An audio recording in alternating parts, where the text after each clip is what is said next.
Vous avez bien compris, aujourd'hui le visuel est très important pour gagner cette épreuve. Mais attention, Masterchef, c'est aussi le goût.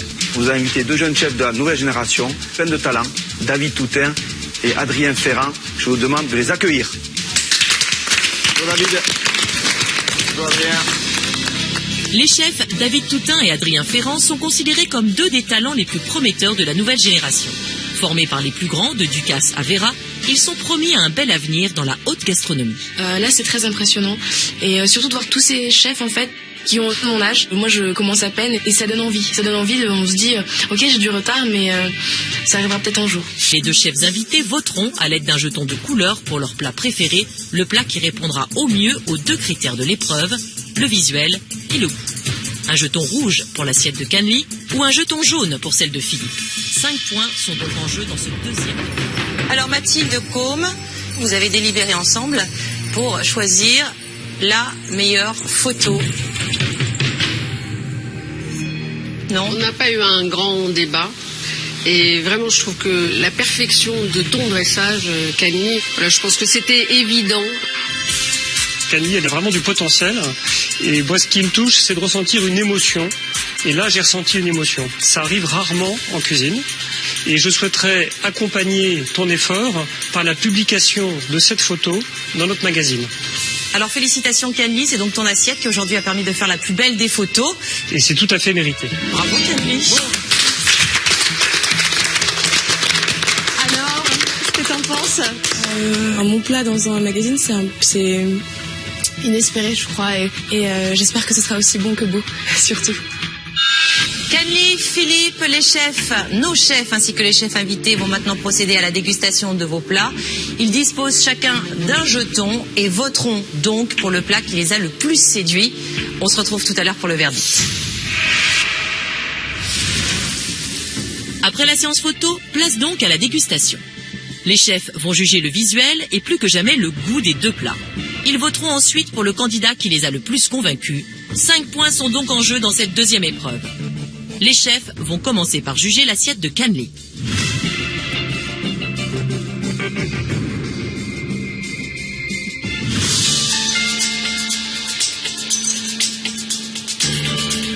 David. La sensation que je peux avoir en goûtant, c'est qu'on va croquer. On va avoir des textures, on va avoir des différences. On va avoir du sucré, on va avoir un beurre noisette qui va être présent, qui va venir enrober le côté végétal. Et puis ça sent le bon. Adrien. J'aime beaucoup. Je suis étonné de voir l'association entre oursin et betterave qui marche super bien. Ce côté quand même très corsé et qui vient être rafraîchi vraiment par la poire, le navet qui est absolument pas amer. C'est très bon. Je trouve que c'est un beau plat. Il manque à être affiné au niveau du goût. Le beurre d'oursin est quand même très très présent si vraiment on assaisonne chaque légume avec. Moi, je trouve qu'il prend beaucoup le dessus. Moi, je me dis qu'au bout de 7 semaines de servir ça, il y a de la prise de risque. Bien sûr, il y a des imperfections, mais il y en a partout. Même nous, on en fait. Voilà. Je pense quand même que c'est un joli travail. Cette prise de risque, moi, ça me parle. Bon, on va découvrir Philippe. Après une séance photo décevante, Philippe, le gastronome aux assiettes toujours justes et savoureuses, va-t-il se rattraper? Le goût sera-t-il au rendez-vous?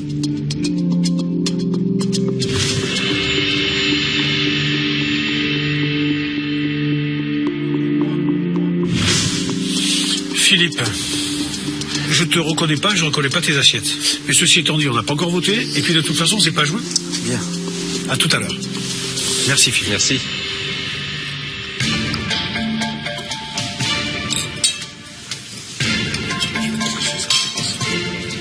Je sais même pas ce que c'est sur le côté. David. Des fortes acidités, des textures difficiles. On va être sur un équilibre qui est pas abouti comme il devrait l'être. Pareil, les assaisonnements sont vraiment pas justes. Le poivron pulvérise le goût de la Saint-Jacques ainsi que le tanin de la groseille. Bon, ben moi je vais juste rajouter que je sais pas ce que je mange en fait. Voilà. Il y a un non-sens. Et pas de sel, pas d'assaisonnement. La purée, elle est mélangée, je sais même pas ce que c'est. C'est que de l'amertume. Le poivron, il flingue tout. C'est pas bon. Bah, je me demande si je vais pas un peu induire en erreur. Je me pose la question parce que tous les jours, je lui dis, attention, il faut prendre un peu de risque dans la cuisine pour essayer de gagner. On arrive en finale. Mais je pense que ce qu'il a perdu, c'est juste le mot photo. Ouais, complètement. Tout simplement. Il était pris en plus. Voilà, il a voulu faire de la photo. Il a demandé de faire de la cuisine quand même. La délibération des membres du jury et des chefs invités est assez évidente. Chacun vote pour son plat préféré, le plat qui a le mieux allié goût et visuel. Place au verdict.